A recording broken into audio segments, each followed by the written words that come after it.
तो hello friends, welcome back to my channel Suraj study point. दोस्तों, आज मैं फिर से एक बार आप लोगों का दिल से स्वागत करता हूँ अपने इस छोटे से चैनल पर। तो दोस्तों, थोड़े दिन मतलब कि कुछ दिनों से मेरी वीडियोस नहीं आ रही थी, उसके लिए मैं माफ़ी चाहूँगा क्योंकि मेरे घर पर थोड़ा सा काम चल रहा था, इसलिए मैं वीडियोस नहीं बना पा रहा था। तो अब मैं आज से इस चैनल पर डेली वीडियोस आएंगी, तो आप लोग पढ़ना स्टार्ट कर दीजिए। दोस्तों, आज की इस वीडियो में हम बात करने वाले हैं साइंस के सिलेबस के बारे में, क्योंकि मैथ्स के हमने 4 चैप्टर को फिनिश कर लिया है। आज हम इस क्लास में क्लास 10th के साइंस के सिलेबस के बारे में जानेंगे, समझेंगे कि कौन कौन से चैप्टर्स हैं, उसमें से क्या इम्पोर्टेंट है जो कि हमें बोर्ड एग्जाम में देखने को मिलता है। हमारे क्लास 10th के साइंस में कुल 13 चैप्टर्स हैं और उसमें 5 यूनिट्स है, जैसे कि मैंने आप सभी को बताया है। तो कुछ उसमें से चैप्टर्स हैं, जैसे कि पहला चैप्टर जो कि हमारा रासायनिक अभिक्रियाएं एवं समीकरण, इंग्लिश में केमिकल रिएक्शंस एंड इक्वेशंस। इसमें हम रासायनिक अभिक्रियाओं और उनके समीकरणों के बारे में पढ़ेंगे, ठीक है।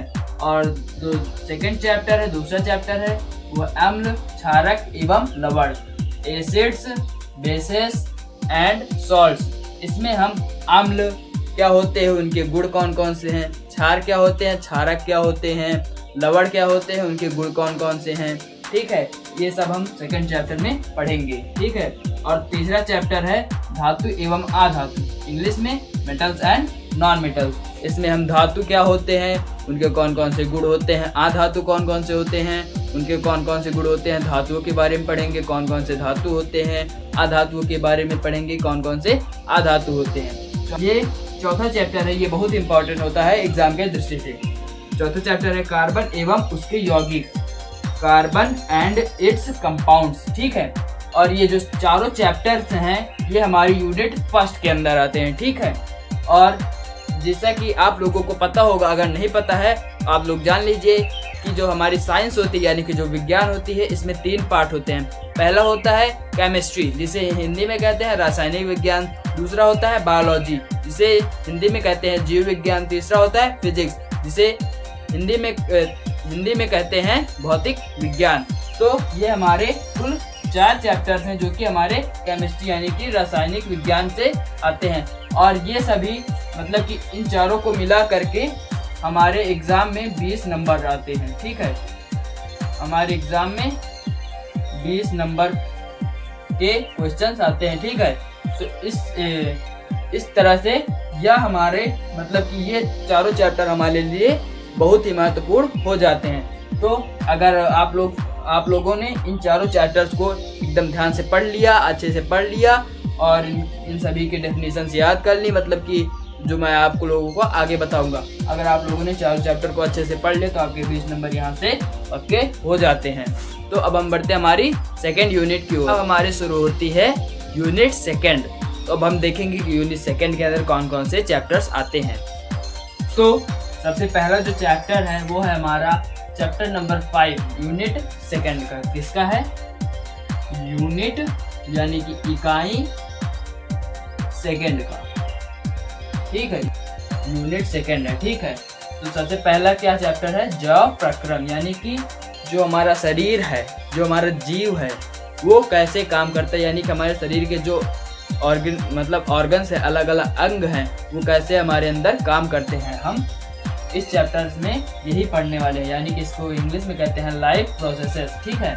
और सेकेंड है नियंत्रण समन्वय, जैसे कि इंग्लिश में कहते हैं इसको कंट्रोल एंड कोऑर्डिनेशन, ठीक है। इसके अंदर हम क्या पढ़ने वाले हैं, मतलब ये सब चैप्टर्स बहुत ही इंटरेस्टिंग होने वाले हैं। क्यों?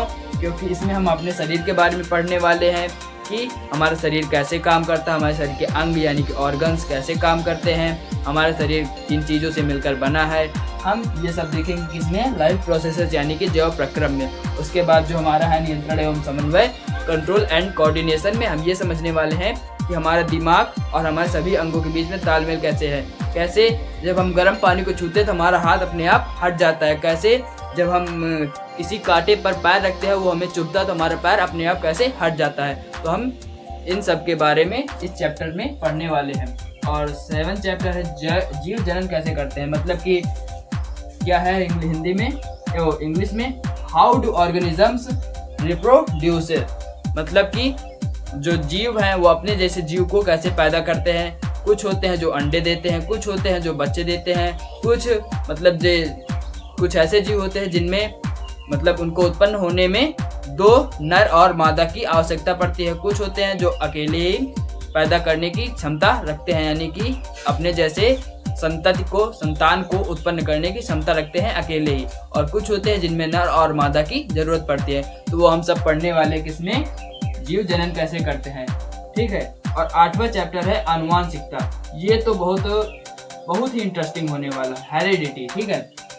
कैसे इंटरेस्टिंग होने वाला है, क्योंकि इसमें हम जानेंगे कैसे हमारे मतलब कि जो हमारे पापा हैं, हमारे दादा हैं, उनके लक्षण हमारे अंदर कैसे आते हैं, कौन कौन से लक्षण हमारे अंदर आते हैं उनके, ठीक है। तो ये सब हम पढ़ने वाले हैं आनुवांशिकता में। और ये हमारी थी बायोलॉजी, यानी कि बायोलॉजी, ठीक है। बायोलॉजी यानी कि जीव विज्ञान, ठीक है, जीव विज्ञान। ये सब चैप्टर्स बहुत ही इंटरेस्टिंग होने वाले हैं। तो आप लोग अच्छे से इन चैप्टर्स को पढ़ना, बहुत अच्छे से मैं आप लोगों को एकदम आसान, एकदम सरल भाषा में आप लोगों को सिखा दूंगा, ठीक है। अब हम बढ़ते हैं हमारे 3rd यूनिट की ओर। जो हमारा 3rd यूनिट है, यानी कि जो हमारी 3rd यूनिट है वो आती है हमारे फिजिक्स के पोर्शन से, जो कि फिजिक्स में 4 चैप्टर्स हैं। ये जो तीसरी यूनिट है, यूनिट 3, ठीक है। यूनिट 3 जो है ये आती है हमारे इससे फिजिक्स, ठीक है। फिजिक्स यानी कि भौतिक विज्ञान, भौतिक विज्ञान, ठीक है। जो इसमें हमारा पहला चैप्टर यानी कि जो हमारा 9वां चैप्टर और फिजिक्स का पहला चैप्टर है वो है प्रकाश का परावर्तन तथा अपवर्तन।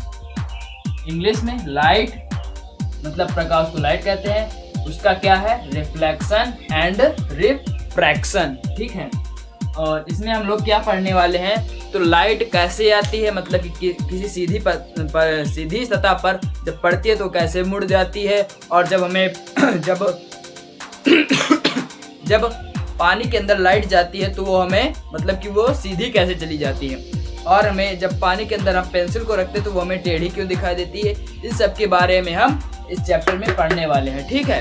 और इसके बाद हमारा 10वां चैप्टर है मानव नेत्र तथा रंग बिरंगा संसार, human I and the colourful world, ठीक है। इस चैप्टर में हम क्या पढ़ने वाले हैं, मानव नेत्र क्या है, वह वस्तुओं को कैसे देख पाता है, उसमें कौन कौन सी चीज़ें होती है, यानी कि हमारी आई जो है उसमें क्या क्या होता है जिससे कि हम वस्तुओं को देख पाते हैं, कौन सी ऐसी चीज़ है जिसकी वजह से हम वस्तु को कलरफुल देख पाते हैं, रात में कौन सी चीज़ होती है जिससे हम केवल ब्लैक एंड वाइट देख पाते हैं। उस तरह की चीज़ें हम इस चैप्टर में पढ़ेंगे, ठीक है। तो हमारी यहाँ से 3rd यूनिट फिनिश होती है। अब हम बढ़ते हैं हमारी 4th यूनिट की ओर। हमारी जो 4थी यूनिट है वो भी हमारे फिजिक्स के पोर्शन से आती है। तो हमारे फिजिक्स के पोर्शन में जो कि है हमारा 11वां चैप्टर, यानी कि फिजिक्स का 3रा चैप्टर, वो है विद्युत यानी कि इलेक्ट्रिसिटी। हम इस चैप्टर में ये पढ़ेंगे कि इलेक्ट्रिसिटी यानी कि विद्युत, यानी कि तारों में विद्युत कैसे दौड़ती है और वह कैसे लाइट को मतलब कि बल्ब को जलाती है, और उसके मतलब क्या क्या होते हैं, क्या क्या लक्षण होते हैं, कैसे दौड़ती है, किसमें दौड़ती है, आवेशों में दौड़ती है, धन आवेश होते हैं, ऋण आवेश होते हैं, इन सब के बारे में हम विद्युत चैप्टर में पढ़ने वाले हैं। और उसके बाद जो हमारा 12वां चैप्टर है विद्युत धारा के चुंबकीय प्रभाव, यानी कि magnetic effects of electric current, यानी कि जो विद्युत होती है, इलेक्ट्रोमैग्नेट देखा है आपने, जैसे कि जो मतलब कि ऐसे तो काम नहीं करता, लेकिन जब उसमें विद्युत धारा यानी कि करंट फ्लो किया जाता है, प्रवाहित किया जाता है, वो चुंबक की तरह कार्य करने लगता है, ठीक है। हम इस चैप्टर में वही पढ़ने वाले हैं। तो यहाँ से हमारा चौथी यूनिट समाप्त होती है। अब हम बढ़ते हैं हमारे 5वीं यानी कि 5th और लास्ट यूनिट की ओर। जो हमारी 5वीं यूनिट और लास्ट यूनिट है वो है हमारी हमारा 13वां चैप्टर, यानी कि 13th चैप्टर है, वो है हमारा हमारा पर्यावरण यानी कि आवर एनवायरनमेंट। इसमें हम हमारे जो चारों ओर उपस्थित पर्यावरण है उसके बारे में पढ़ेंगे। कौन कौन से मतलब पदार्थ होते हैं जो समय के साथ अपघटित हो जाते हैं यानी कि मिट्टी में मिल जाते हैं, और कौन से पदार्थ होते हैं जो समय के साथ अपघटित नहीं होती, जैसे कि प्लास्टिक होती है। इस तरह की चीज़ों के बारे में हम हमारे पर्यावरण के आवर एनवायरनमेंट के बारे में पढ़ने वाले हैं। किसमें 13वें चैप्टर में।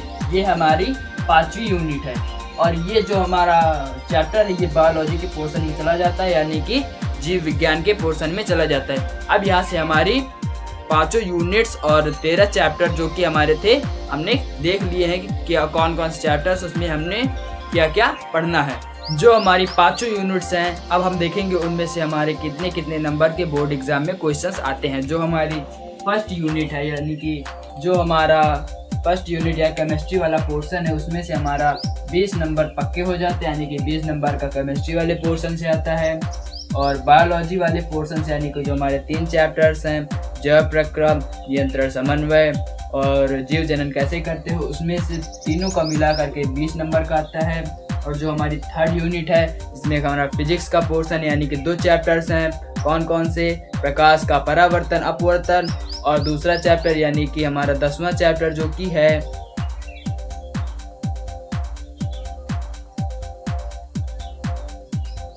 मानव नेत्र एवं रंग बिरंगा संसार, उसमें से हमारा 12 नंबर कवर हो जाते हैं।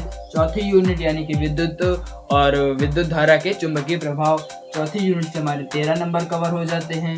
और 5वीं यूनिट जो लास्ट है हमारा पर्यावरण यानी कि आवर एनवायरनमेंट, उससे हमारे 5 नंबर कवर हो जाते हैं। कुछ इस तरह से हमारे 70 नंबर, ठीक है, यहाँ से हमारे 70 नंबर मिल जाते हैं। जो बचे के 30 अंक हैं वो हमें स्कूल द्वारा यानी कि आपके स्कूल द्वारा प्रैक्टिकल द्वारा मिलते हैं। तो ये थी हमारे सिलेबस के डिस्कशन, मतलब कि कौन से चैप्टर्स हैं, कौन से चैप्टर्स हमें पढ़ने हैं, कौन से चैप्टर इम्पोर्टेंट है एग्ज़ाम की दृष्टि से, कितने कितने नंबर के उसमें से क्वेश्चंस आते हैं, ये सब हमने देख लिया है। तो दोस्तों अगर आपने इन चीज़ों पर फोकस कर लिया तो आपके 95% प्लस लाने से कोई रोक नहीं सकता है। तो वो कौन कौन सी चीज़ें हैं? पहली चीज़ है हमारी डायग्राम। डायग्राम एग्ज़ाम में बहुत ही ज़्यादा पूछे जाते हैं, 6 नंबर में बायोलॉजी में यानी कि बायो सेक्शन में, हमारे जीव विज्ञान के सेक्शन में 6 नंबर में कम से कम एक डायग्राम तो ज़रूर आता है। ठीक है, तो हमें किस चीज़ पर फोकस करना है? बायोलॉजी के डायग्राम्स पर प्लस उसकी डेफिनेशंस पर। ठीक है, ये भी मतलब बायो, केमिस्ट्री और फिजिक्स तीनों सेक्शन से डेफिनेशन जो होती हैं, डेफिनेशन प्लस उनके एग्जाम्पल्स, ये दोनों चीज़ें आप लोगों को आनी चाहिए। ठीक है, तो इस तरीके से हम ये देखेंगे कि डेफिनेशन और डायग्राम इंपॉर्टेंट होते हैं। न्यूमेरिकल्स सबसे ज़्यादा इंपॉर्टेंट, फिजिक्स में केवल न्यूमेरिकल्स ही ज़्यादातर पूछे जाते हैं। कभी कभी 2 से 4 नंबर का क्वेश्चन पूछ लेता है, लेकिन न्यूमेरिकल 6 नंबर के आते हैं, तो हमें न्यूमेरिकल्स पर फोकस करना है। केमिकल इक्वेशंस यानी कि रासायनिक अभिक्रिया कैसे होती है, इनमें कौन कौन से पदार्थ होते हैं, कौन कौन से अभिकारक होते हैं, कैसे मिलते हैं और कौन कैसे बनता है, इस चीज़ पर हमें फोकस करना पड़ेगा, क्योंकि कभी कभी डायरेक्ट अभिक्रिया ही बोर्ड एग्जाम में पूछ लेती है। अगर आपने इन चारों चीज़ों पर अभी से फोकस करना शुरू कर दे तो आपके 95 प्लस, ठीक है, लाने से कोई रोक नहीं सकता है। ये है हमारा 95 प्लस का फॉर्मूला। अगर आपने शुरू से diagrams, definitions, numericals, chemical equations, इन चारों चीज़ों को अच्छे से पढ़ लिया तो आपके 95% लाने से कोई नहीं रोक सकता है। तो दोस्तों अगर आप लोगों को आज की यह वीडियो पसंद आई हो, सिलेबस जो मैंने समझाया है वो समझ में आया हो, तो वीडियो को लाइक करें। ठीक है, और अगले चैप्टर में मतलब अगली क्लास में हम पढ़ने वाले हैं जो इसका फर्स्ट चैप्टर है रासायनिक अभिक्रियाएं एवं समीकरण, उसकी रासायनिक अभिक्रियाओं के बारे में। ठीक है, तो अगर चैनल पे नए हैं आप लोग तो चैनल को सब्सक्राइब करें। मिलते हैं अगली वीडियो में, तब तक के लिए अपना ध्यान रखना, अच्छे रहना, स्वस्थ रहना और बेहतरीन तरीके से आप अपनी कक्षा 10वीं की पढ़ाई को करते रहना, क्योंकि आप लोगों को बोर्ड में एकदम अच्छे नंबर लेके आने हैं, इसलिए आप लोग अच्छे से पढ़ते रहिए। तो मिलते हैं अगली वीडियो में।